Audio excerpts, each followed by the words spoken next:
Corona वबा के चलते फरीज़ाए हज पर बड़ा असर पड़ा था। कोरोना की वजह से पिछले 2 सालों से सफरे हज पर पाबंदी थी, लेकिन अब कोरोना की कमी के चलते हज 2022 की तैयारियां शुरू हो रही हैं। इसी सिलसिले में आज मुंबई के हज हाउस में मरकजी वजीर बराए अक़लियती उमूर मुख्तार अब्बास नकवी सफरे हज 2022 का बाज़ाब्ता ऐलान करेंगे। मुंबई हज हाउस में सुबह 11:30 बजे प्रोग्राम का इनेकाद होगा। प्रोग्राम में कोरोना प्रोटोकॉल, सफर हज की शराइत और खर्च वगैरह के बारे में जानकारी दी जाएगी। मरकजी सरकार पहले ही इस बात का ऐलान कर चुकी है कि हज 2022 पर जाने वालों के लिए कोरोना टीका लेना लाजमी होगा और कोविड प्रोटोकॉल पर मुकम्मल अमल करना होगा।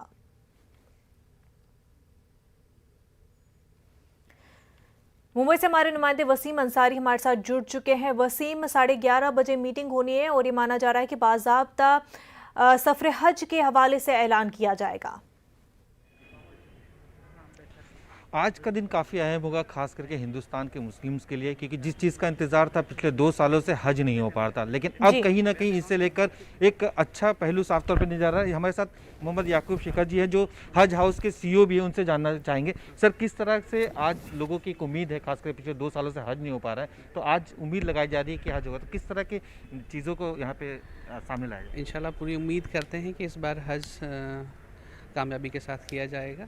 पिछले 2 सालों से नहीं हो सका, रीज़न बिहाइंड कि कोविड का इशू रहा है। आज मंत्री महोदय आने वाले हैं, 11:30 बजे तक उनकी आमद हो जाएगी और 11:45 से मंत्री महोदय औपचारिक रूप से इसकी घोषणा करेंगे। पिछले 2 सालों से अब तक लोग हज पे नहीं जा पाए, कई तरह की चीज़ें उनको दिक्कतें आ रही थी, तो किस तरह से आसान किया जाएगा चीज़ों? आसान तो नहीं, मैं कहूँगा कि इसे एहतियात के साथ किया जाएगा, चूँकि कोविड का सिनेरियो है और उसमें चूँकि आप जानते हैं एक ग्लोबल फिनोमेना है, उसके लिहाज से जो भी एहतियाती ज़रूरियात होंगे वो हम पूरे करेंगे। और हमारी उम्मीद है कि रिस्ट्रिक्शंस होंगे, पाबंदियाँ भी होंगी, नियम और शर्तों का भी को रहेगा, तो इनके साथ साथ जो भी औपचारिकताएँ होंगी उन्हें पूरा करते हुए इसे कामयाबी के साथ पूरा करने की कोशिश करेंगे। जिस तरह से लोगों को अगर आवेदन करना होगा, किस तरह से लोग हज के लिए अपनी चीज़ों को सामने ला सकते हैं? अगर किसी को हज करने के बारे में पता नहीं है, अगर वो जाना चाहते हैं, तो किस तरह से जा सकते हैं? हज कमेटी ऑफ इंडिया और मंत्री महोदय के निर्देश जो हैं उसके हिसाब से हम इस बार की पूरी प्रक्रिया को डिजिटलाइज़ करेंगे। हज का जो भी आवेदन आएगा वो डिजिटल प्लेटफॉर्म पे ही आएगा। उसके लिए हज कमेटी के वेबसाइट पर आप जा सकते हैं और हज कमेटी का एक हज ऐप है जिसे आप डाउनलोड कर सकते हैं। और हमने मंत्री महोदय ने जिस तरह से इसको बहुत ईजी करने के लिए कहा कि वो यूज़र फ्रेंडली होना चाहिए और इतना आसान होना चाहिए कि हज ऐप इन योर हैंड, ये हमारा कॉम्पेन है कि आप इसे आसानी से कर सकते हैं। एक एप्लीकेशन को डाउनलोड करना और सारी प्रक्रियाएं उसी पे हो जाएंगे। आवेदन देने से लेके जो धन वगैरह देना होता है उसको, वो सारी चीज़ें उसी पे उपलब्ध हैं। तो पूरी तरह से इजी किया गया है और डिजिटलाइज किया गया है। दूसरे देशों को कहीं ना कहीं एक बार फिर उम्रा के लिए अनुमति दी गई, इंडिया के लिए नहीं दी गई थी, लगता है कि अब किस तरह से वहाँ पे भी शुरुआत हो जाएगी? देखें, ये गवर्नमेंट ऑफ सऊदी अरबिया का डिस्क्रिप्शन है, वो इसे सुनिश्चित करेंगे कि वो क्या चाहते हैं, तो मैं इस पर कमेंट नहीं कर सकता। अब मेहराम को लेकर किस तरह की तैयारी की गई है, खास करके महिलाओं के लिए? ये अच्छा सवाल आपने किया। मैं आपको सूचना दे दूं कि ये माननीय मंत्री महोदय के व्यक्तिगत प्रयासों का परिणाम है कि पहली बार जो अब तक कभी नहीं हुआ, महिलाओं को बिना महरम जाने की इजाज़त मिली और इसके लिए मैं उनको बहुत बहुत बधाइयाँ देता हूँ।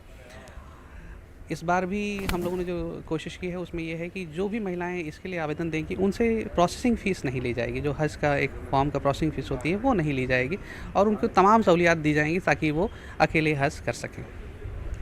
शुक्रिया। ये CEO थे हज हाउस के, जिनका साफ तौर पे कई तरह की जो सुविधाएं हैं, किस तरह से हज किया जा सकता है, क्या उम्मीदें हैं, ये इस बारे में जानकारी दे रहे थे।